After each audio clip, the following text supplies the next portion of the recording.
Hello and welcome to Quest. The Adventure Game Podcast. I was trying, like, there was a I was trying to yeah, and Jess is what's your dog's name? Finn, I'm joined by Finn Yeah, today. Finn is in the This is a studio. daytime record, and Finn has things to say. He also has opinions about adventure games. Mhm. He says they're great for him to poop on. Do you remember Triumph, the insult comet dog? That I was, think he's still around. yeah, he's still Yeah, doing. I mean, he's still doing his thing. Finn, what is wrong with you? My Oh, dog hey is buddy. losing it. Yeah, he's not used to being up. Hey, Hey buddy. Finn, what do you need? Yeah? Is it Ben you don't like? Is Oh wow. Ben, settle down. We have weather rolling through town, and Finn is not a fan of the rain and wind. So yeah, he's having a rough day. it's it we're at the cusp of weather. It Yes. is today it is 63 on I believe tomorrow or maybe Sunday. Today is Friday as we record. As said, this is a rare day record. We're gear shifting hard into winter weather. There's a high of 46 tomorrow and a high of 37 on Sunday. This is Fahrenheit, friends. And but anyway, I was trying, like, I didn't quite know what I was doing with that intro, like the welcome to Quest. And then, like, as I was starting to say it, I was trying to do like the like welcome to like the Jurassic Park intro, and then Oh, I like kind of half gave up on, like, I don't even know where my voice was going. I don't know what type of, it was just like a case of, like, oh, I'm not sure. I don't I know was what we're. going for kind of the Mark McKinney, David Koechner, foppish gentleman from SNL. Oh, that's a good. Yeah. Mark McKinney had a couple. For a guy that, nobody, people are talking about Mark McKinney. They're like, his run on SNL is probably at the bottom of the list of things they're Yeah. going to talk about. He had a Mark few bits. McKinney. He had Yeah, some but yeah, bits. he had Bill Brasky. Oh, that was true. Bill Brasky. Like, I mean, yeah, obviously Bill Brasky, like, we think of the Bill Brasky bit more as a Keckner bit, correct? Yeah, probably so. I mean, it's definitely his shtick. I would imagine he was, I mean, certainly had to be like at least co-writer on those things, right? Like Yeah. that feels very, very Kecknerian Yeah, extremely Kecknerian. and a little Lynchian. Oh, brother. But yeah. So I didn't know where I was going with that, and that's the whole tale. Well, Now Finn rescued us. you've He came got, in with yeah. that great. People love animals, like especially when they pop in places they aren't supposed to be. So I'd say 30 seconds of loud barking is going to be a No, I hit with think our people listeners. would have actually enjoyed that. How you doing today, Jess? I am pretty good. I'm having a good day. It's been a nice Friday as we record this. I am looking forward this weekend. I'm going off to Go off, Columbus. Jess. I'm getting ready to go off. I'm going off to Columbus. I'm going to try to see our old pal Paul McCartney, Sir Paul McCartney. Oh wow. Do you know if there's going to be any surprise guests? I don't, but I hope so. I hope we get somebody good up there. I mean, who's Columbus's biggest rocker? Like I mean, I'm sure one there of the is. Black Keys or somebody? I don't Yeah, know. I'm sure there's uh there's somebody. But yeah, I mean, I don't have tickets. how many Yeah, times have you seen Sir Paul? Maca, I think is Yeah. the Mac. Oh, I don't know what the British tabloids call. Yeah, I think I've seen him 3 times now. This will be our fourth. We don't have tickets. We're going up and hoping that we can Wow. StubHub an hour before the show. Yeah, Because right those now that will be affordable. yeah, well, I mean, right now it's about $800 a ticket, Uh-huh. and we've been watching other cities, and within about an hour of start time, those drop down to like 150. Okay. So our goal is, which is still too much to pay for a concert, no question. But that's what every concert costs now. Yeah, it is, uh, the only living significant Beatle. And they aren't So making any more of them. We're, so, our uh Beatles stock is lower than ever. and and you've said he's still pretty great live, right? Like, I He mean, is. I mean, the obviously, last you've time I seen him saw him, 3 times, yeah, so 2 or 3 years ago, and I mean, it was like a 3 hour show, very high energy. Lots of Beatles hits, and then all the solo and wings stuff that you care to hear.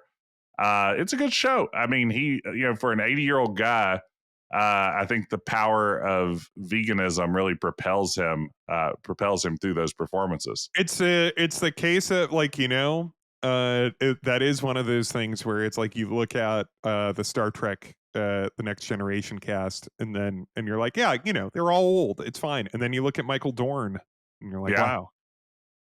And then Hmm. you find out that he's a vegan, and you're like, "Yeah, Yeah. yeah, he's probably taking care of himself very well." It's like when you look at Bill Clinton today and think, man, that guy looks spry and great. And not like a desiccated husk. Yeah, I am, I have a poster of Bill on the wall, and every day I look at it and go, "Goals." I can't even ironically say that. Please don't put that in the newspaper. I'm Uh, sorry, they put it in the newspaper. oh no, it's in the newspaper. Oh, man. How many column inches did it get? You don't even, it's, front page. Oh, no. Above It's the a fold? regular front page sport. Now, how you doing today, Jess? I'm well. I think we already covered this. Oh yeah. Oh Yeah, yeah. no. We're now are you getting 3 tickets We're or getting just 3 2? tickets. Yes, Okay. this will be, if this comes together, this will Mhm. be B's, our daughter's first big concert. So we're pretty excited. Oh. She's a Beatles fan. She's ready to go. Yeah. So we're gonna make this happen. I bet that will be lovely. Yeah, Yeah. if you're And if able not, to it's gonna be a swing. huge disappointment for everybody. How long a drive is it over to, Columbus? Like 2 hours, a little bit more. So not bad. Our plan That's is not bad. we've got a hotel room that's within walking distance of the arena. If the plan falls through, we just have a nice night in Columbus. We go out to dinner. We enjoy ourselves. If the plan works, we just stroll straight over and see Sir Paul. There's, when, when I went there many, many years ago, it's not I don't believe it's there anymore. There used to be an incredible, like, children's museum there that blew my mind. Yes. Yes, Uh, there is an incredible. Is oh, it? it's still there. Okay. Yes. Like a children's science museum. I think it's like COSI or Yeah, COSI. Cozy or Yeah. Yeah. Kosai or something. Yeah. So, Yeah, I yeah. went there when I was, like, I don't know, 15 or 16. I thought it was incredible. Like, I Yeah, blew my my mind. daughter's had a couple of field trips there through the years, Yeah. so, they load them up on the old bus and send them up there. So, a peek behind the curtain. We recorded the previous episode just last night, and so I don't know. I don't have any exciting food news. No, I mean, I had Taco Bell for lunch, which I feel like I can only talk about for so long. But I do Yeah, have you. a Taco Bell scam I'm running. Oh yeah, what's your Taco Bell scam? I mean, scam's probably the wrong word, but what I've been doing is I've got the app, Ben. You know how they always at every restaurant in the world now they're like, are using the mobile app. I'm using the mobile app, and Mm-hmm. every time I use this app, I'm earning a free taco, which can be applied to that meal, which earns me a free taco for the following meal. So I'm on an endless free taco train right now. Now, granted, they're Taco Bell tacos, so Those are pretty insubstantial they tacos. are. Yeah, I mean yeah, and I mean of dubious quality as well, Mm, but the price is right. yeah. It's free. You know, uh, I am not. I'll never poo poo a Taco Bell, but I just have not had Taco Bell in so long. Yeah, it's like a convenience, quick lunchy thing for me. Yeah. But I think Taco Bell's fine. I think I can, I can mess with Taco Bell. I don't mind a nice little chicken soft taco. Yeah.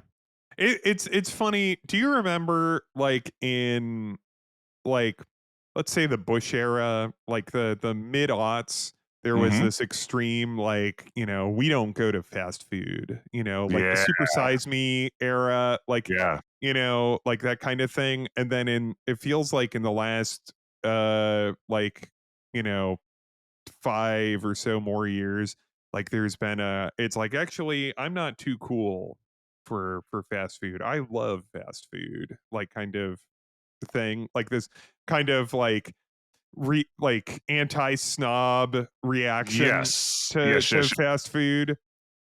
And I feel that both are kind of a overcorrection. Like yeah.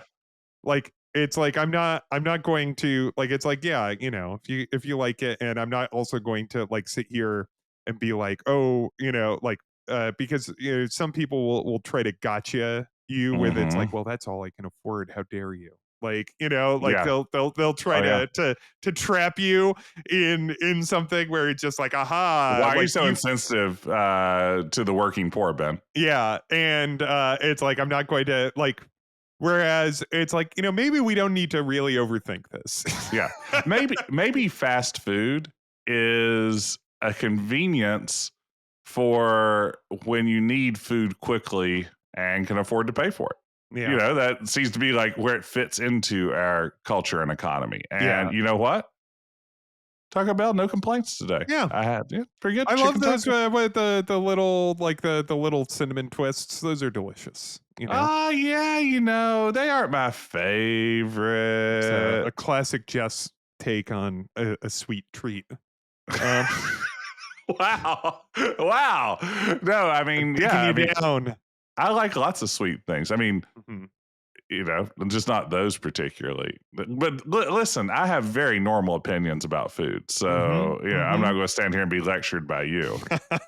Wow, see how quickly it turned around from like me being like, listen, I'm a no bummers guy. I'm not going to judge you whether you love fast food or whether you hate it. And then immediately pivot to fuck you, Jess.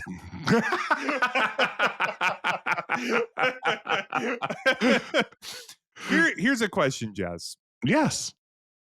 You know how every like group of friends like has the friend that everybody picks on, Yeah. like, are you that friend? I have been You have been. in various times. And I feel like in my group of friends right now, I am not the consistently picked on. Like I'm not the Yes, default I'm person to be I'm picked on. familiar with that role Yeah. too. It's like But you it may like come to me occasionally. yeah, Yeah.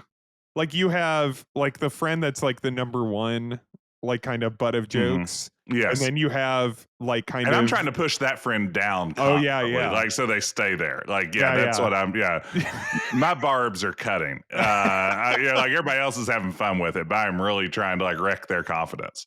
And then you have but then yes, and then you have like the class of friends above that who are like the semi, it's like, yeah, you've got a couple things that we all know, like you have this weird TV show that you are way too into, Yeah. and we're going to make an example of you for being slightly different. uh so okay. No, and then there's like at the top of that pecking order, you have the person who is either unassailable in the sense that they seem to be flawless, or more likely the person at the top of the pecking order who you think may get really mad if you ever tease them in any way. Yeah, see, I think that's the big thing, is that it's actually not like it's more that the person at the bottom generally, if you have like a healthy friend group, is like just really good at being that, like at Yes. assuming that role, and the person at the top is actually the person that would Hmm. be like that is Hmm. absolutely unable to accept that. Yeah, At and I least feel like here on Quest, that's kind of our dynamic. yeah. Is I'm the one who's willing to like take a little jab here and there, just for the sake of the podcast. But Mhm. God forbid I ever criticize you. Yeah, no, I'll fly off the fucking handle. I'll start screaming. Screaming. Yeah. You thought it was bad with Finn before. I'll start. Until I'm barking at you. Yeah, that's right. I'll start yipping and barking, and I'll pee all over the floor. Now, What else is new? yeah. All right, but you know what is new? What have you been playing? In the last 18 hours? Yeah, this is going to be a real challenge. This is one of those ones where I'm just going to start scrolling through my my recently played on Steam to see. It's like, do I have anything to say? Well, let me tell you what I was playing earlier today. And What were you playing earlier today? this is shocking to me, but I was playing more of the 1998 controversial FMV classic Night Trap. I bought the 25th anniversary edition of this game, Ben, after streaming the original. I don't know why. I was a glutton for punishment. I thought, like, yeah, when I was watching you stream the original, I was like, I think a lot of your, like, kind of because I've watched someone stream, like, the remaster. Yeah. And I was like, you know what? I bet Jess would have a much better time with the remaster, which just kind of, it seemed a little less of a bear. Yeah, I mean, the interface, quality of life stuff is much better. I mean, still the gameplay is somewhat broken. I mean, it's remarkable this game like draws the attention of Congress in the 90s, that it's able to, to get people as riled up as it did. But did I get the date right on that? I was way off. I said 98. It's like 93 or 94. Yeah, no, it's early 90s. Yeah, because it's around the same time as like Mortal Kombat. Mortal Kombat. Yeah, no, I was way off. Gosh, this is what sort of video game historian am I right now, Ben? But regardless, I've been calling you the Space Quest historian. Well, maybe that's the only thing I know about. Yeah. It turns out. But yeah, I mean, it's wild that this silly game was controversial, but then also, I think I got to this point while I was streaming it, and I'm back in it now that I've been playing the anniversary edition. It is so close to having something. Like this idea of the video clips of this goofy story about vampires threatening a house full of teenagers who all look to be in their early 30s. And then you're like trying to manage these different security cameras and trigger traps to stop them. It's not a bad concept. I mean, it's basically a gameplay loop not dissimilar from Five Nights at Freddy's and some other things like that. But have you ever played Five Nights at Freddy's? I've never played Five Nights. No, I played the Chuck Yeager game that came out as part of the Space Venture project, though. That was a knockoff. Cluck Yeager. Cluck Yeager. That was a knockoff of Five Nights at Freddy's. So that's the only way I know that genre. But Night Trap is almost there, but it makes this mistake that's still there in the remastered version of you have to constantly switch away from the video clips to monitor all the intruders coming into the house. If you sit and watch a video clip from start to finish, even for like a minute straight, you've lost the game already. Yeah. So it becomes incredibly difficult to actually... Joke's on you for enjoying the content that we made. That's right. Yeah, I mean, the optimal strategy is not to ever watch the video, just to bounce around the game, constantly triggering traps against weird vampire creatures. So I do think, though, I mean, I finished that. I played like most of the way through the game on stream, and then I went and bought this stupid 25th anniversary edition. So there's something there, right? I mean, there's like, I don't know, Ben. I think it's a mystery. Well, first off, I think also the remaster. I mean, you tell me. I think doesn't it also have like a mode that lets you just watch like a story mode that lets you have watch to complete the game first. Yeah. Oh, that's bullshit. It is. And I spent I spent like 45 minutes this morning trying to figure out how to manipulate like one of the INI files or something that's in the directory. I saw someone on Steam saying if you just play with that enough, you can eventually convince the game that you've beaten it, so you can watch all the videos. And I failed to do that. So, nice try, Jess. But nice try. Not today. Yeah. Well, Ben, what have you been playing since last night? Well, I will tell you, and this is so after we recorded last night, I did go through and play a whole bunch of Mortal Kombat. Like I didn't watch any of the documentary, and I was like, you know what? I'm bad at this, but it is interesting. Like, and there were moments, like, and I like, you know, to what I was saying last night. Like, it has like the weird,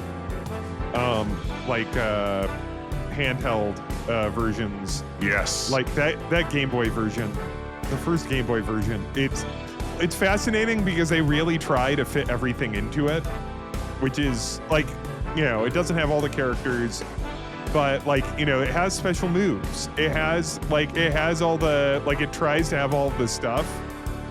And does it have fatalities? I did not complete a match because I was just like, enough of this. Does it have babalities? Does it have friendships? Well, there is an MK2, which is when you get the... Yeah. So I don't know. To answer your question, the Game Gear one, I was actually having fun with. But they all kind of just feel yucky. My big problem right now is that I don't know at what sort of cadence it wants you to like do the button. Because one of the nice things, so I guess this is why I've been playing the same thing that I was playing yesterday. But this time, instead of quote unquote playing by watching a documentary and a bunch of interesting talking heads, I was actually playing Mortal Kombat's 1 through 4, and like I would play the arcade version, like a round or two in the arcade version, and then I would play a round or two in the Genesis version, and a round or two in the SNES version, and then a round or two in the Game Boy version, and then in the Game Gear version. And I was just like, this is pretty interesting. How do you make the same game multiple times? And they're all like, I was playing as Scorpion as the same one every time, and so it's like the get over here. Get over here! Yeah, like that. The button inputs are the same for all Let's of see, them. is that back low punch? Yep. Wow, where is that living in my brain? Where is that living in my brain? Oh my gosh. Good for you, Jess. Yes. But like, so that control is the same across all of them, and into like Mortal Kombat 4, which hilariously started to glitch out for me. Like, you know, as I said, like there are some, like, so the online multiplayer is apparently having like isn't in the best of condition right now. And then I was playing the MK4, which is like the 3D one. Yeah. And I was having kind of fun. You could also like up the rendering quality for it, which obviously wasn't in the game itself.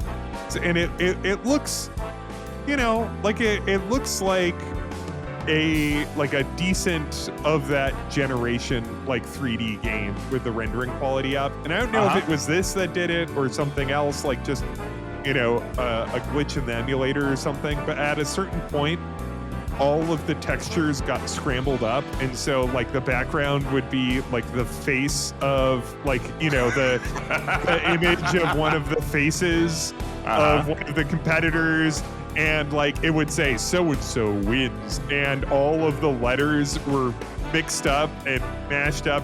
It was like, remember this, Jess? Did you do this like when you had a Game Genie and instead of following like the things in the manual, you just pushed random shit in the Game Genie, then you'd load it up and the game was all fucked up? Yes. That was such a cool...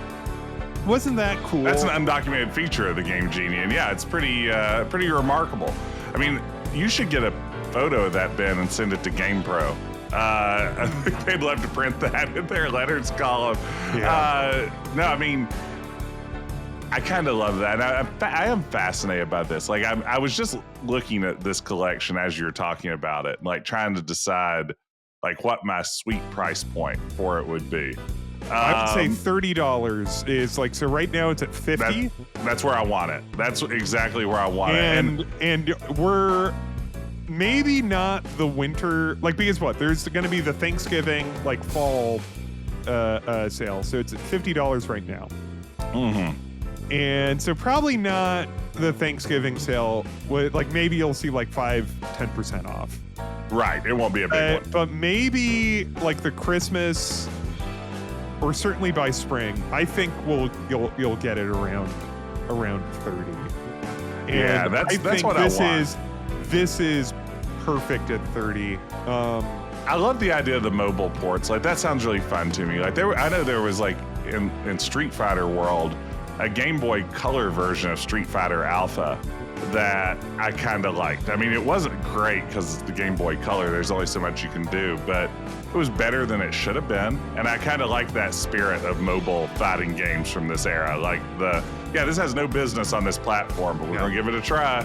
There was the most recent game in the pack, which I think is from like 2003, somewhere around there,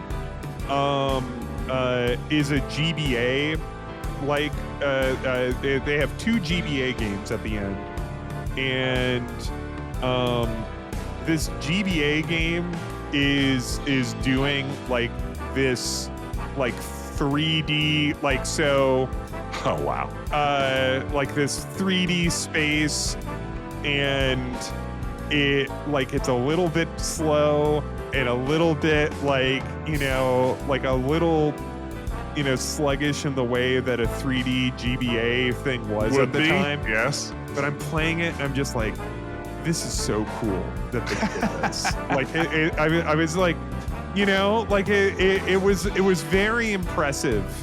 Yeah. It was also, it has a progression in it. Like, you play, and every like win you get like coins or something, and then you can use the coins to unlock like new fighters. Like, it has a fun little progression or something. Like, I only messed around with it a little bit, but I was just that's good for a portable. That's good for a handheld. Yeah. And the GBA was such, I mean, I think we've talked about this, maybe not on the podcast, but GBA was such a cool handheld. I never had one at the time, but going back and just even playing the emulated GBA stuff, I love the style that a lot of those games have. I think like the pixel art graphics in GBA games are, in my mind, some of the best looking, very retro styled games you're likely to find. Just a platform full of some really gorgeous titles. Yeah, because it's from it always felt to me like it was kind of like of a period, like, because it's better than like, it has a better look than like SNES. Like, I think it could do a little bit more, maybe. I could be wrong. And like the rudimentary 3D is a little more than like the mode 7 stuff. But like most of the games are in that like 2D like pixel. Yeah. So it always felt like it was like, oh, we're getting like a little sequel console to the SNES. Like, that's kind of what I was thinking about it at the time. I was just like, all right, like, we're getting more kind of like like this like Nintendo SNES look, which up against the N64 is like a real treat, right? Like, the N64 is doing everything it can not to be like the sequel to the Super NES. Well, at that point we have the GameCube. Are we already the GameCube by that point? Oh my god. See, this is what happens when you just don't grow up with consoles. We're at the GameCube at this point, because it's also because the inconsolable GameCube has the very good. The GameCube had games that it had the connector. Yes, that's with, right. The GBA. Yeah, that was such a neat. That was one of the very first things I spent like my first like actual paycheck on.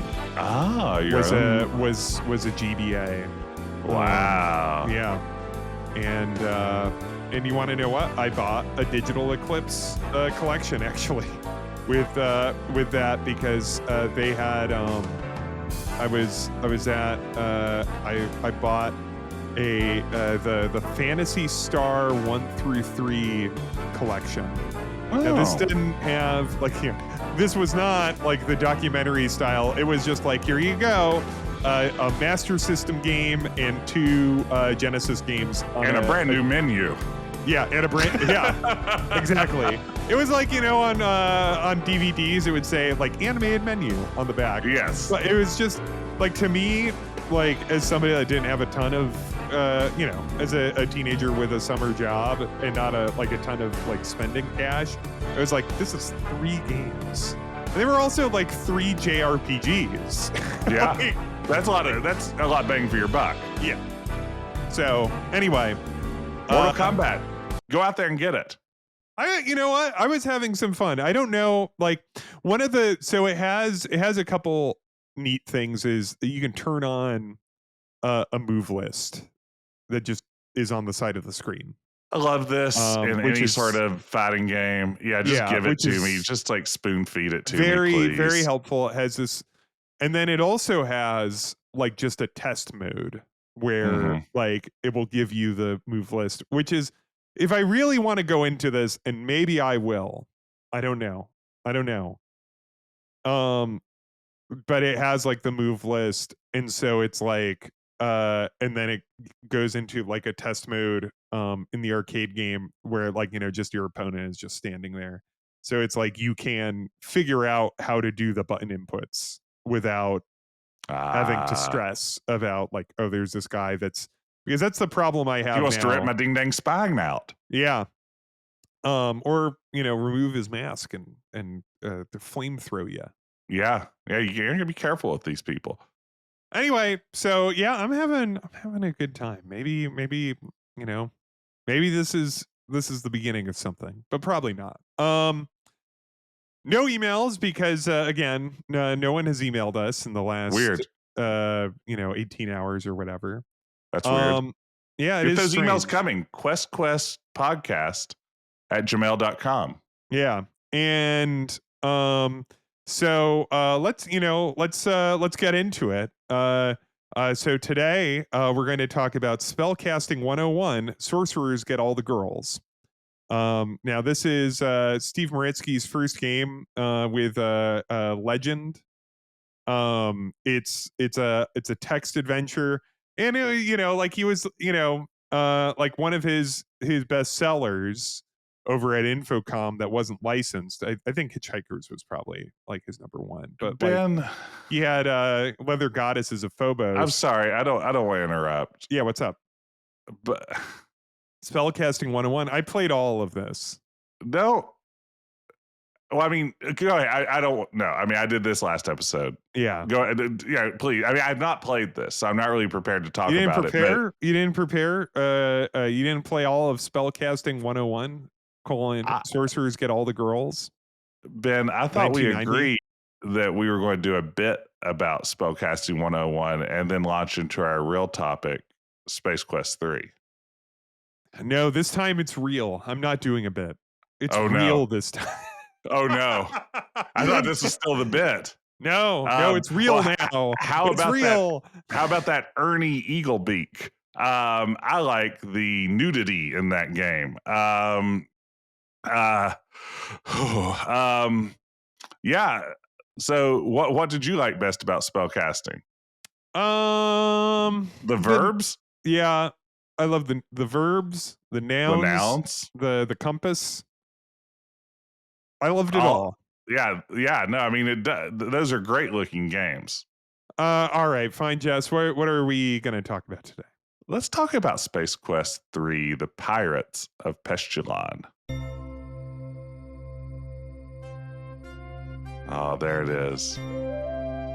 This is probably my favorite version of the Space Quest theme, but you're going to hear me say that about a lot of things over the course of this podcast, because a lot of Space Quest 3 is my favorite things about Space Quest. So that's no surprise. Listen to those drums kick in.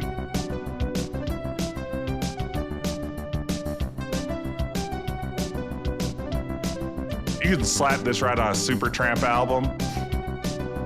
Nobody would even think it was out of place. So yes, to be clear, this is the first one that uses a digital, like a sound card, and they got what's the name of the guy? They got one of the guys from Bob Sang, they got Bob members of Super. Balaban, beloved character actor. Yeah, Um, that's right. Let's see who was Bob Stabenberg. to do this music for Space Quest 3. And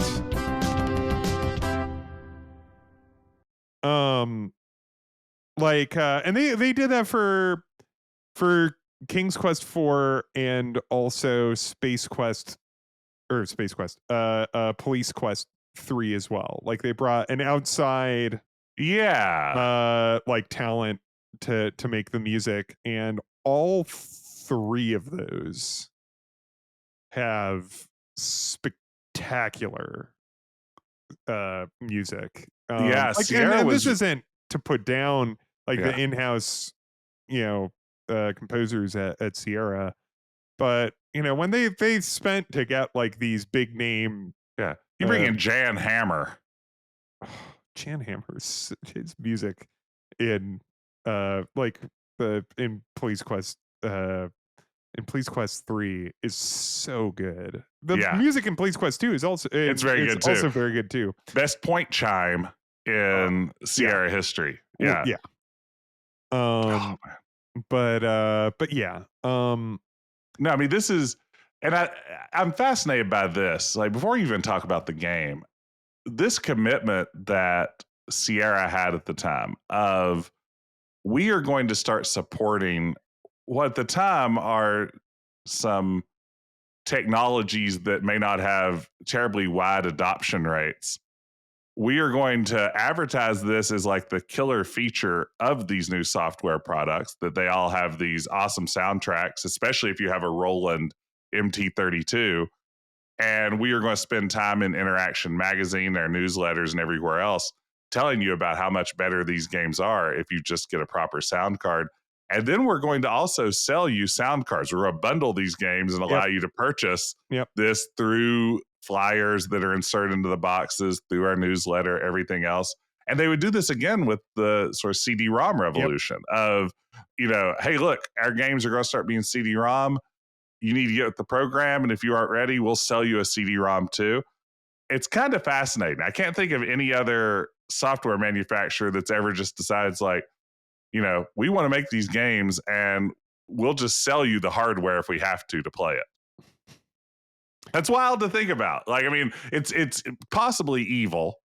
I mean, I think it's part of like uh Ken Williams's vision Yes. This feels of very Ken Williams. Just these yeah. kind of premium entertainment products. Yes. And it is like, and it's like every big step towards a more thorough multimedia experience took them closer to something that was less just for nerds, which is probably also their I mean, certainly also their aim. Like it's like it's going to more be mass entertainment, like the more like exciting, like that, at least that's one route to it, right? Like it's like Yeah, to that's right. have like this big splashy production value. Did I might have talked about this on the on here. Um the first time I heard when we put the sound blaster in. Did I have I told this story I don't think on so. here? So I have a very distinct memory. So we had our Gateway 2000 486, which is what like most of these old Sierra games we played on. I'm actually surprised now thinking about it. This 486, so that's pretty like cutting edge at that Mm-hmm. period. That it it did not have a sound card. It just had the PC That is speaker. surprising that it didn't Now ship that with a I sound card. yeah, like, because at that I guess a point, like, if it was Soundmaster a clone, yeah. yeah, like, if it was like, come to think of it, like, that might have been a way, like, maybe my dad, when he was buying it, like, that was a way of that, he tried to, like, kind of lower the exorbitant price of it, because I'm sure it cost, like, you know, Oh, yeah. like, an enormous amount of money. Exactly the same as a brand new nice computer does today, only in back then dollars. Yeah, and but anyway, so I remember, uh we got at the mall, a Sound Blaster Pro, and, yeah, my older brother, installed it into, the gateway and set it up, and I remember, I think the very first game that, he turned on with the Sound Blaster was, Lemmings. Mm. You And could really hear him suffer now. yeah, but there's a nice little, like, soundtrack Oh, yeah, on that's yeah. Lemmings, and I remember hearing it and just, like, Mhm. not believing it, like, just being like, "Oh my god," like, as a, however old I was, let's say probably, you know, 7 or 8. Yeah. um And we have to stress to the listeners, Ben and I were both fancy boys who already had 3 voice sound cards in our computers growing up. I had a Tandy with a 3 voice, you had a PC PC Junior with a Junior. 3 voice. Yeah, So, I mean, it's not like we were coming from the beeps and boops of the PC speaker. We were yeah. already, cutting edge before this, but it was eye-opening when you hear Sound Blaster sound for the first time. It was truly incredible. It made it was and it was a similar experience when, like, years later, we installed, like, a 3D effects card in our next Gateway 2000, which was a Pentium 166, installing, a 2 megabytes of, video RAM, There you go. and That's all you need.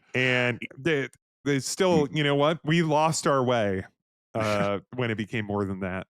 But, But Space Quest 3, I mean, it's a yeah. showcase for, this advancement in sound that Sierra's putting out there. I mean, it's got just gorgeous music. At this point, literally, like, the only thing it is missing is digitized speech. Oh, yeah? Where am I? Where am I? I mean, that's all the speech you got. Where Ben, how are you doing that without moving your lips? Where am I? Now let me drink a glass of water. Oh my god. This is Where this am is I? this is incredible. So This blew my mind. This is something I did not experience as a kid. I played this game, I think, first with a 3 voice sound card and then later with a sound blaster. But of course, the real heads out there know that if you pop this in with your old Roland MT32 or emulated Roland MT32 running during the opening scenes of Space Quest 3, when Roger awakes from his cryo sleep, you get this little clip of digitized audio of Roger saying, "Where am I?" where am I?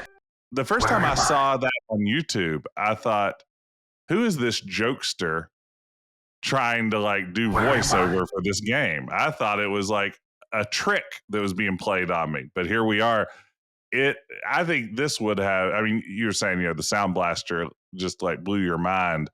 This may have melted my brain if I'd heard this as a kid. It's good I didn't hear this until years later, because this is the first speech in a Sierra game. There's no other digitized speech anywhere else in the catalog before this, is there? I'm the wrong person to ask, but No, I mean, I can't think of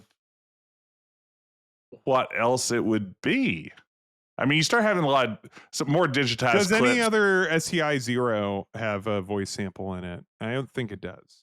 I don't think it does either. Yeah, I I don't mean, think we get, like, because you have digital sounds in some of them, but it's like I'm thinking about, so this is an SEI, so this is a game that, so SEI Zero That's the engine that follows AGI, and we're still 16 color and a text parser, but now it's at a higher resolution, um and it supports sound and a bunch of other stuff. Yeah. And I mean, I think this is my favorite era of Sierra games. I mean, this is the era where a lot of my favorite games come from. You know, I feel like this really locked in. To me, it was like everything I loved about AGI, but better.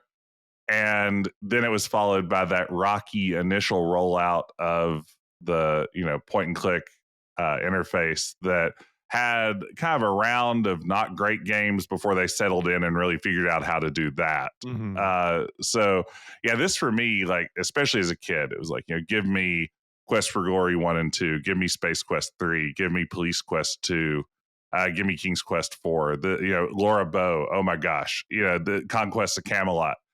Leisure Suit Larry 2 and 3 are games that I really enjoyed. Definitely my favorite from that franchise. So yeah, this was my era in a lot of ways. Did he buy this at release? This is 89, right? I did not buy this one at release. This is actually one that I would receive pirated from a friend. Did not legally purchase this until years Now, later. I know that you've been in correspondence with the two guys from Andromeda who have, who designed this. Have you ever bared your sins to them about this? Have you ever told them, Scott, I stole your game? Well, I stole originally Space Quest 2 and 3.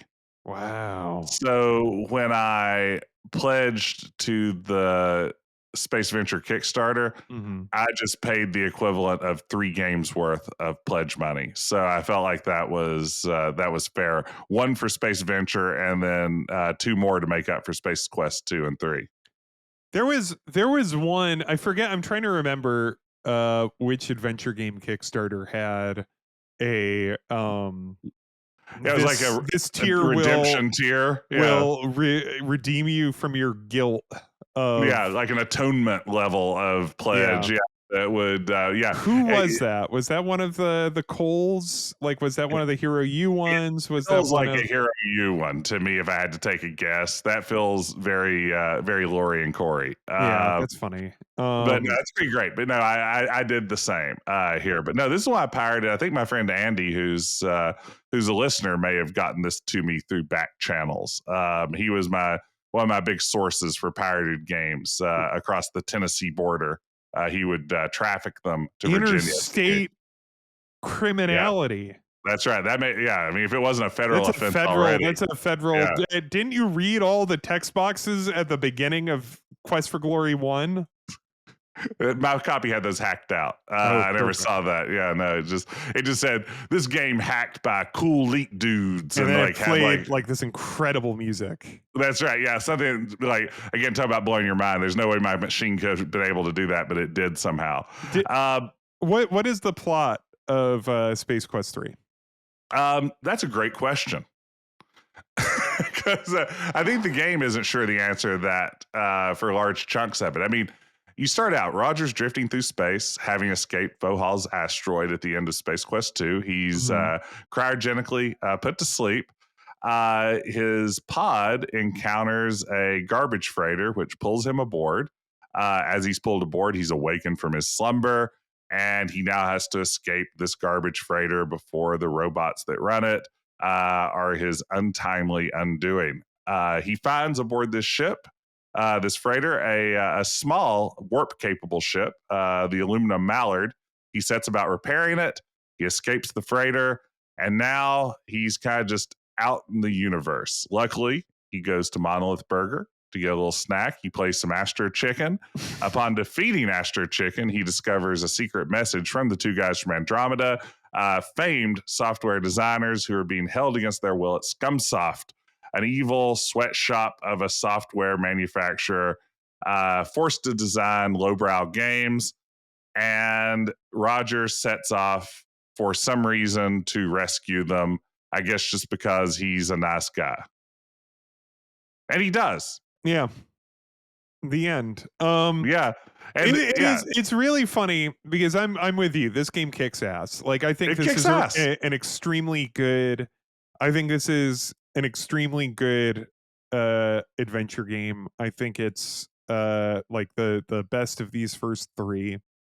Um, and but it is very funny how much whatever the plot is. Like it's just like it really yada yadas you Yes, a especially after lot. 1 and 2, as we've mentioned in our previous episodes, like, those things are constantly, like, you know, pushing Roger forward. Like there is an immediate get off this ship before it explodes, get off this planet before the Sarians take over the galaxy. Get out of Labion so you can get back to face off against Vohal.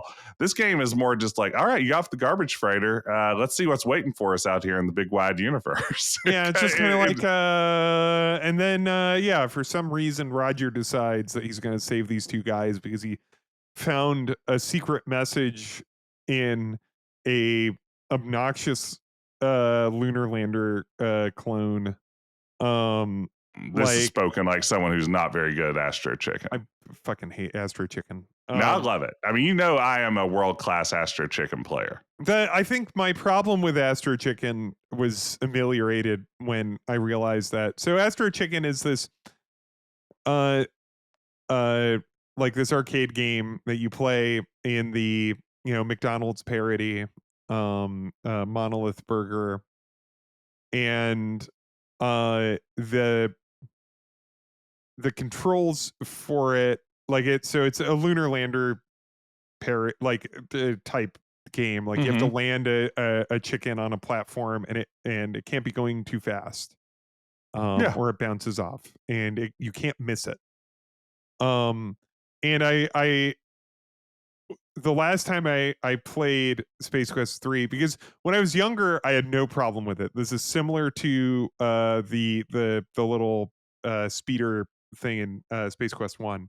Hmm. And as an adult I had nothing but difficulty with it.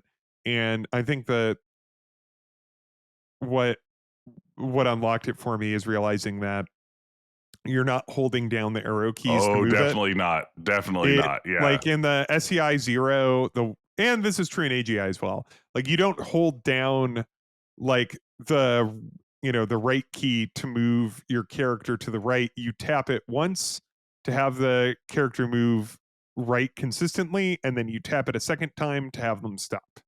Which is very counterintuitive to nearly every other game that's ever existed, I feel like.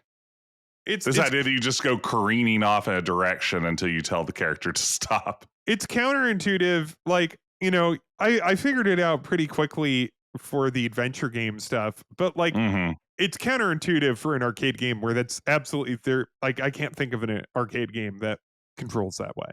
No, I mean, you'd have to think of something like, I mean, Asteroids has like hints of it, but that's just because you're drifting through As space. It's not momentum. like you do it indefinitely. Yeah, it's Yeah. momentum. It's not. I mean, yeah, that's like the closest I think you get anywhere else. And then even then, like a second tap doesn't stop you. So it's a weird system. I mean, and it doesn't make as much sense. I think that this is 100% of why everyone who struggles with Astro Chicken struggles with Astro Chicken is because they're holding down the keys. Yeah. This is, I mean, once you stop doing that, it's just a matter of finding the like sweet spots on the screen of where you need to start flapping your astro wings. And it's also because it's a momentum game, like because Lunar Lander was like another vector Hmm. game with momentum, and like you're holding up to give like the power on your little Yeah, a little lander. thrust. Yeah. Yeah, and so it is like, so it's a very similar game in terms of what your objective and how it's played. It just controls completely differently. Yeah. Which is enough just to mess you up. But no, I mean, it's kind of funny. I think that this is a game that a lot of people in the fandom latch onto. And I think a lot of this comes down to the freedom the game appears to give you. Like ultimately, you can only travel to a few very limited locations. but just putting Roger in his own ship, which is a pretty cool looking ship, Yep. and allowing him to scan around the galaxy to look for destinations to travel to is, I think, something that captured a lot of players' imaginations at the time. There's a reason that fan fictions and fan games throw Roger directly back into the aluminum mallard so often, put him back as this sort of like free will and space guy. But no, I mean, that part of it I think is really appealing. I also think the garbage freighter at the beginning of the game, Roger stranded this garbage freighter and he has to repair the aluminum mallard to escape.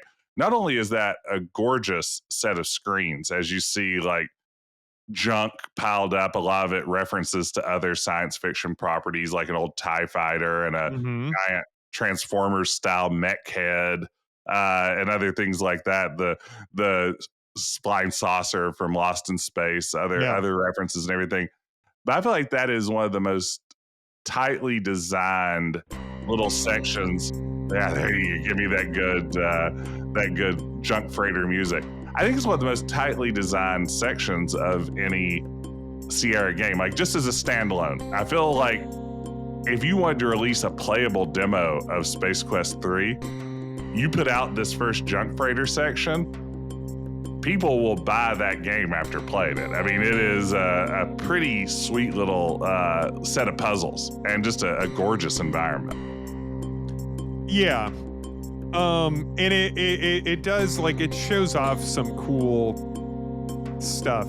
Like it Yeah. has, like, shadowed Mm-hmm. areas where Roger walks into it and then he's in shadow. And then it has a section where you pilot like a little vehicle, this little like Yeah. grabber module, Yeah. and so you glide around on that. Like it does a lot, and it has, and it's funny. We were talking a little bit about how um how kind of sly and not like extremely reference heavy some of it is, but this is a pretty, I wouldn't say it's reliant on the references. It's just that this is a garbage freighter that's picked up a bunch of space garbage, and it happens to be like a Yeah. as you said, a TIE fighter and the Yeah. Jupiter And and it's not all the that stuff. focus. Yeah. It's just sort of background flavor more than anything. It's not like just spoof on spoof on spoof. It's more like, oh wow, that's a TIE fighter there. Yeah. This thing And sucked up all kinds of famous ships. the well, it's also like even before the freighter, it opens up with this really impressive cutscene where in Space Quest 1 and 2 it just opens with text.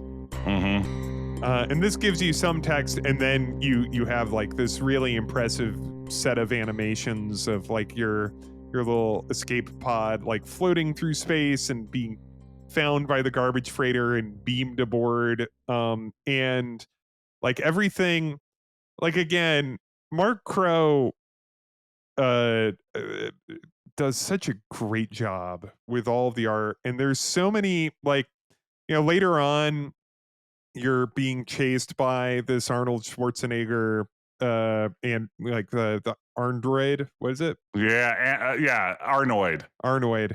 And like you have this close up of him like pulling up Roger by like the shirt and like in his face, and Roger like reflected like Yeah. the animation and the close ups are all really, really well drawn and impressive and kind of show off. It's like, this is what we can do now It's with interesting to me this. because I think it gets a lot of that cinematic stuff in a way that like King's Quest 4 didn't quite pull off. Like King's Quest 4 is certainly trying for something similar, and its big opening cartoon is Yeah. definitely going for that kind of cinematic stuff. And I mean, part of it is King's Quest 4 is sort of breaking in this new engine, whereas Space Quest 3, they'd kind of already figured out some of the tricks by this point. But also, I think it's a testament to the storytelling abilities of Mark Crow as an artist, and then Scott supporting him with the text in these opening scenes. I mean, it really, yeah, I mean, it feels much more cinematic than I think any Sierra game up to this point. Yeah, I'm looking at the releases, and so like King's Quest 4 is first, Larry 2 is second, Police Quest 2, and then you get Space Quest 3. Yeah, So and I they mean, already have a couple. They already have a couple games to kind of kind of figure out what this iteration of the SEI engine's going to do. And it like, we were talking about this in the previous episode where it's just like, one of the knocks on Space Quest 2 is that you're just kind of on this one planet and it's very like kind of it looks kind of like the forests that you'd find in a King's Quest. And as you said, like you're on the spaceship, and even if like it's fairly linear and fairly like but you go to a variety of different planets and they all have a different feel and look to them. Like right, you absolutely, start yeah, out on this garbage freighter, which itself has its own look. Then you go to what Fleabut, yes, which is Fleabut, a like a desert planet where Mark Crow gets to use his favorite color, which is that purple, yes, heavily. And then then you hang out on at the Monolith Burger for a bit. Then you go to like a volcano planet. And then yeah. I you mean, it go to the has very familiar climate of a Space Quest. Apparently, every Space Quest finale so far on these three is you're back in like the ice cooled blues of a like an enemy space station. yes. Yeah. But I mean, you're right. There is a lot of variety here. Like, if you just, like, I'm just scrolling through at sierrawallpaper.com, which is a great place to go if you're ever looking for Sierra screenshots. And just the way that kind of from each location to the next, the palette shifts so dramatically. So, I mean, Ortega, it looks nothing like Fleabut, even though we're still working with 16 colors here. And it helps with a lot of that problem that we cited for Space Quest 2. I'd love to know if this was a conscious, like, we are trying to avoid that pitfall, or if this is just, they were on their stuff. They were really they were just kind of working at a higher level at this point. It's hard to say, but no, this game has a lot more variety, and that goes a long way for it. The comedy is a little broader in this one too. Mm-hmm. Um, I think it tones down some of the acidity of Space Quest 2 without losing it completely. But yeah, I think the comedy's a little broader. It has some good silly bits. Like, I feel like Fester Blatz is a pretty good comedy character. I feel like the whole bit at Monolith Burger with the pushy counter clerk Very is funny. very funny stuff, good stuff. That's like low key one of my favorite Space Quest supporting characters. Always been a big fan of pushy counter clerk at Monolith Burger. And then I mean, Elmo Pug is a pretty fun I guess stand in, we imagine, for like a Bill Gates esque kind of software magnate. And then even things like, I thought, I'd say as a kid, the idea of trapping someone in Jello as a way of imprisoning them, that's right up my alley. That's the kind Very of humor funny. I was here for. I'm still here for. I still think that shooting someone with a Jello gun and trapping them in Jello, as the two guys have been encased in Jello and green lime Jello, is pretty funny. That You still know, plays. when I was like a teenager in central New York, I don't know if this is still there. Could look. I think it's Leroy, New York. I went to the Jello Museum, Oh wow. which is one of those museums that's just in a house and it's like a couple rooms. Yes. Yes. And and that's why I have on my cookbook shelf the Jello cookbook. Oh man, I like a good Jello recipe. It's, I you like a know, Jello cake, like a cake with some Jello in there. thankfully, it isn't like, you'll see those 70s cooking recipes, and, Yes, like, you'll see like a hamburger suspended in gelatin. yeah, yeah. Fortunately, it isn't one of those. Um, but Aspic. it does have like something that, like, it has this um it has this uh recipe in it, which is like this, like, rainbow jello, which is this, as it's just like, make one layer of jello, and then that's all, and then you pour on the next one, and then Yeah. cool that. But then, like, you put like this, like, kind of vanilla cream between each one, and it's Mm-hmm. Mm-hmm. amazing. Oh, No, I mean, there's nothing wrong. but I'll mess with some Jello, man.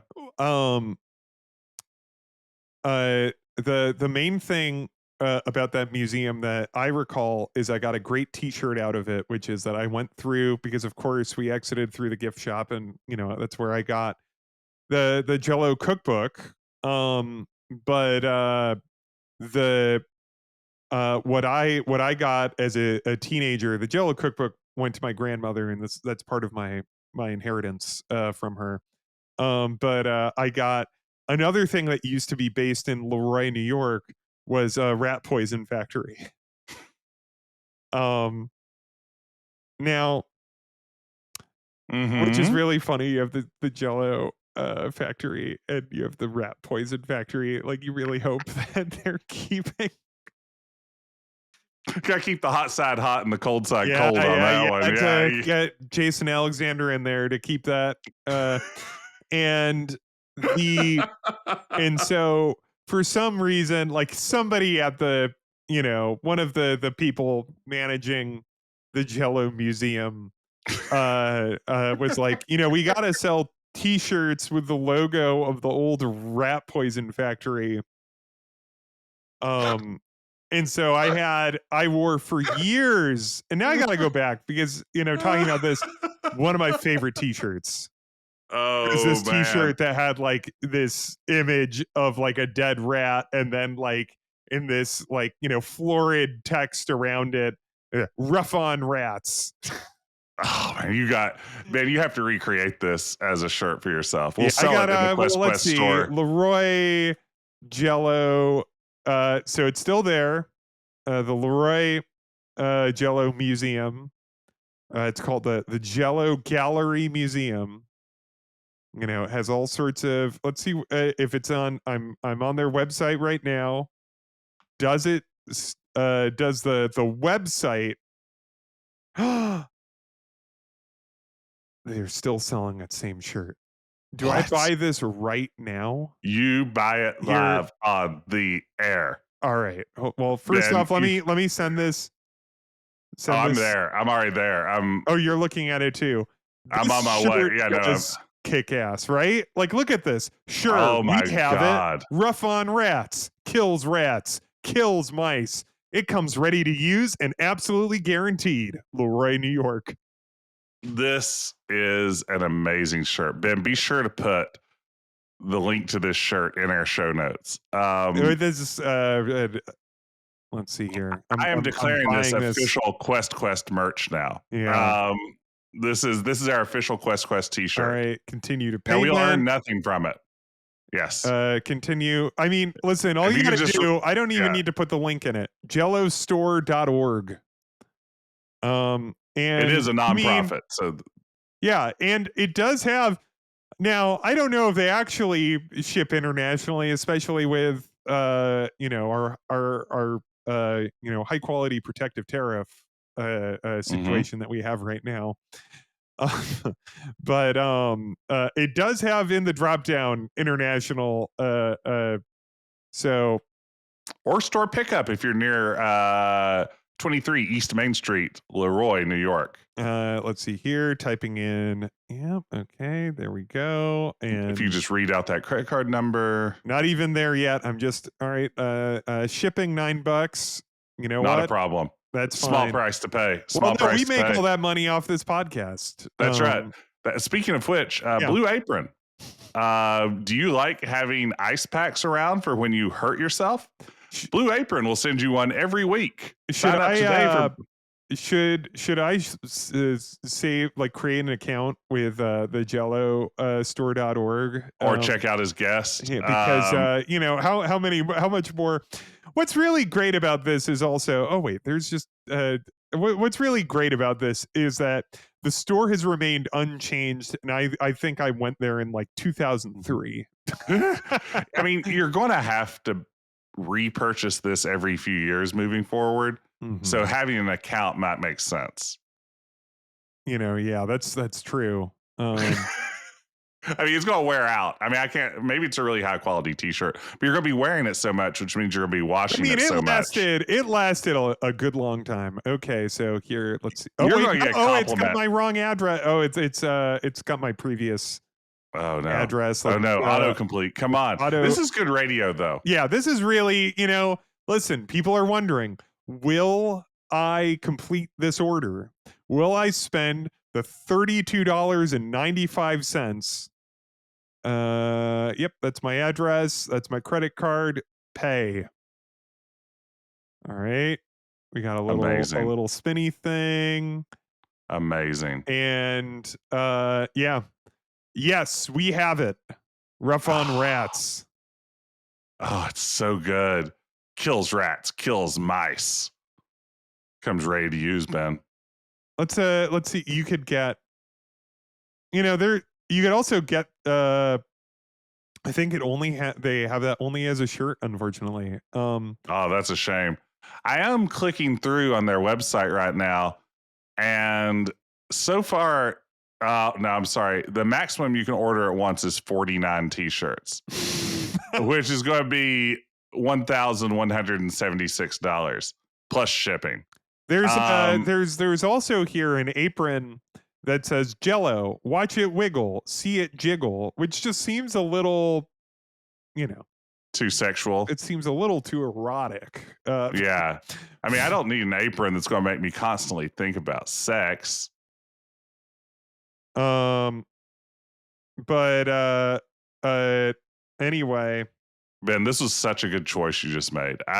Again, when listeners see this shirt, they're going to be like, I see why Ben spent 4 minutes of a podcast ordering that live on the air. yeah. Oh, But and this is the problem with talking about a game like Space Quest 3 is it's so good, you could easily just like record a podcast where you just keep saying over and over again how every aspect of it's good. It's like music, it sounds great. graphically, it looks Graphics, great. It has two terrible arcade sequences. One that you like, okay. A second one, this Rock'em Sock'em Robot yeah, thing, which is terrible.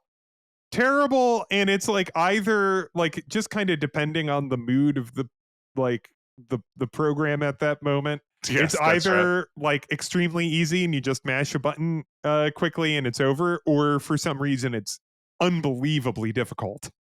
Right. And there's also the dogfight scene where you have to shoot down the skull fighters. And that's, I think, kind of fun. As a kid, I imagined that was a lot more complicated of a sim than it really was. Like I could fill in the blanks that I was really like just super good at it. And that's why it felt so rudimentary. Mm-hmm.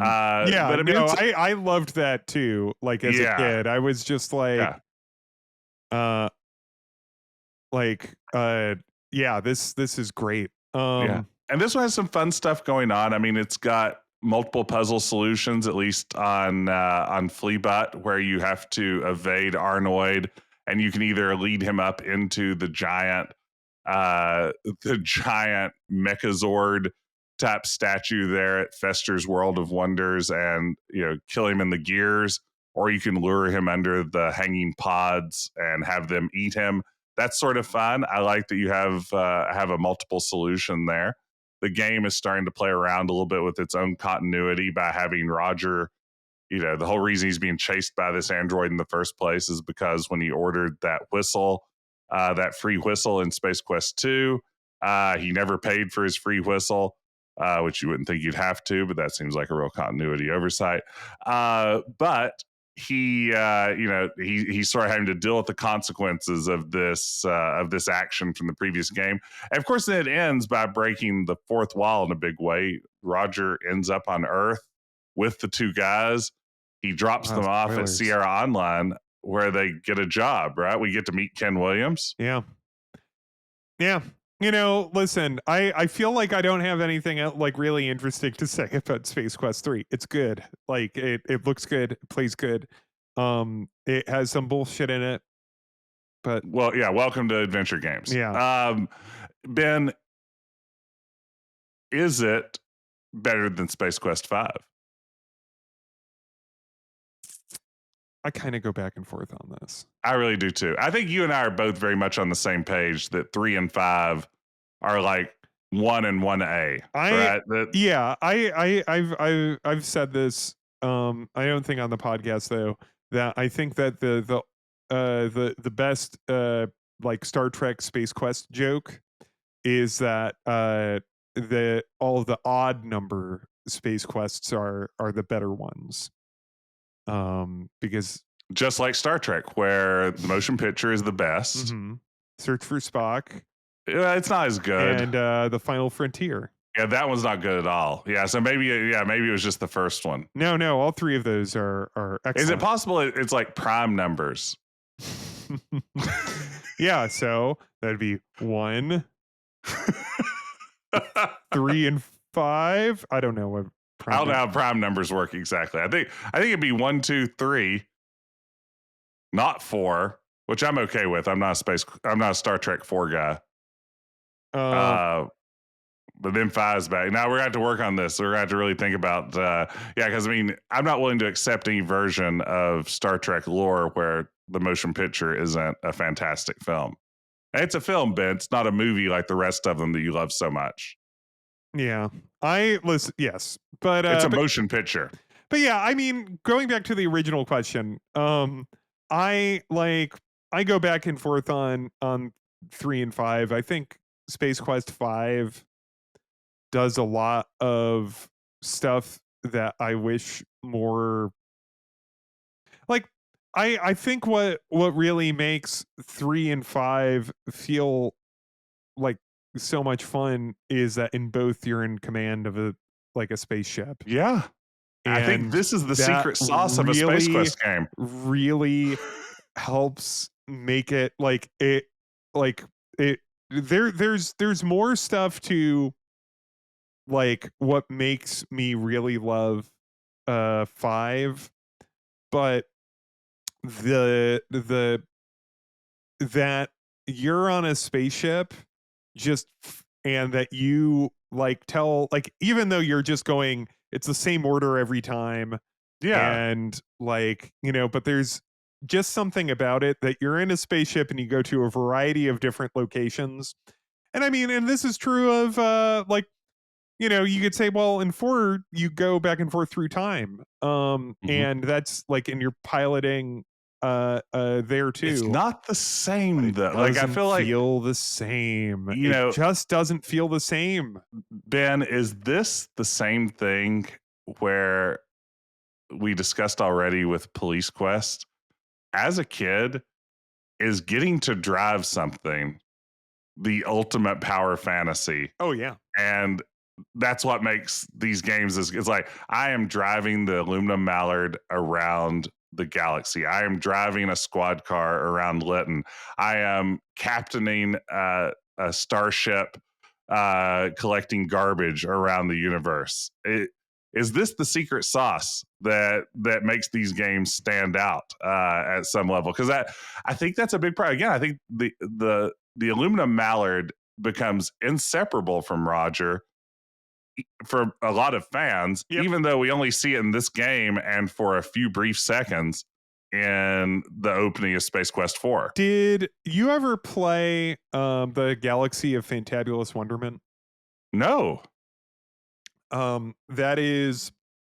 one of Yahtzee, one of his games when he was making games for AGS. Probably now better known for Zero Punctuation, which I don't does he do that anymore? I don't even know. I have no idea. I don't remember. I know there's there's been constant escapist drama for like 10 years Yeah, so straight. I I have no yeah, I idea. haven't Yeah. yeah, but, uh, Galaxy of Fantabulous Wonderment, I think you should try that out. Um, Interesting. Yeah. it is, uh, tabulous. Let me yep, it is a game where,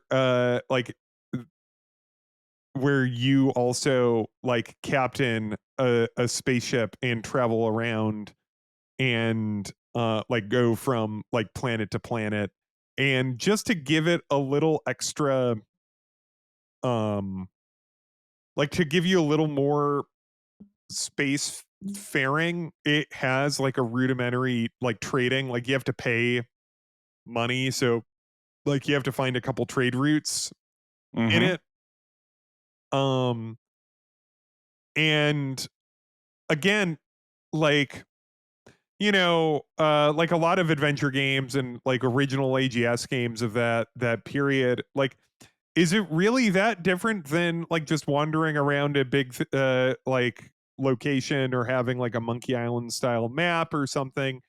No, but it feels cool to pilot a spaceship, even Yeah. if it's that you have like a little map and you tell like you just click a thing and it goes there. Yeah.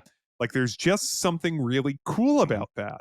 It helps Um that the aluminum mallard's a cool looking spaceship. The cockpit and the controls that you use to fly it are very fully realized. Like you really get, I think, some of Mark Crow's nerdiest instincts are playing out in that ship. And yeah, I mean, it pays off here. yeah. And I think what I'm saying is it's like we need has there I'm trying to think of any recent adventure game that where you get to pilot a space. But are there that many of like the recent I'm sure there's something I'm forgetting. But like because there's so many indie adventure games, like especially in the last like 5 years I'd say. Like Yeah, we're they're hard to keep track of. we're I don't we're know if in they're in. a period of like a lot of really wonderful new adventure games, Yeah, and I feel like the sci-fi ones tend to be like more serious sci-fi rather than yeah. like wacky space opera comedy kind of stuff. Which I feel like a science fictiony premise like Norco is going to be a little easier to find out there than like a space quest em up. Yeah, and even that, like, or something like Citizen Sleeper, Yeah, um, which is, kind of a visual novel with light RPG elements. Yeah, and but also neither like Norco doesn't you don't pilot a, you're just in like a terrifying near future, that's right. New Orleans, uh, you know, slash New Orleans suburbs, and um like Citizen Sleeper, you're just on a space station. I'm trying to think if there's even any um maybe the closest analog that I could think of is the games. I'm looking up the name now. It's escaping me. Sunless. The Sunless Skies Oh, and Sunless Sea, where you pilot like you're captain like a little ship mm-hmm. that goes around, and then you like find little islands and little towns that Yeah, you have like little uh uh small visual novel like Twine yeah, style adventures on, and then you head back, yeah. and so it And of course, adds. friend of the pod, Yes, Richard that's right. Cobbett did a lot of writing for those. That's right. So That's right. yeah, And that's a those really games good are kind of point. fun. Like those games are. Mhm. I'll even go past kind of fun. They're pretty fun. Like In the um Around the World in 80 Days game, did you do any of that sort of are you piloting or are you no, but just you're sort of not like, but riding? you are. What's great about 80 days is that it is like you have like this massive web of options, and so it's Mhm. like, and so that it does give you that feeling of like like the adventure of travel, which I think might be part of it, is that like this feeling that you're going somewhere.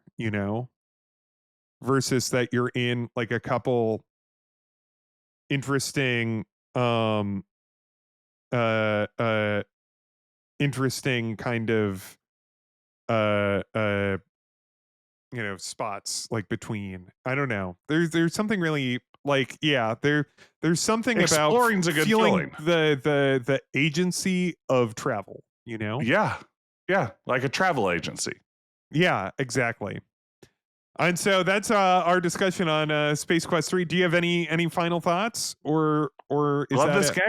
I Yeah. mean, I can't wait next week to talk about Space Quest 4. Mhm. Mhm. Mhm. Mhm. Well, Now, thank Ben, you. you've paid every other week. Yeah. And so thank you so much for joining us for Quest the Adventure Game Podcast. You can send us an email at questquestpodcast@gmail.com.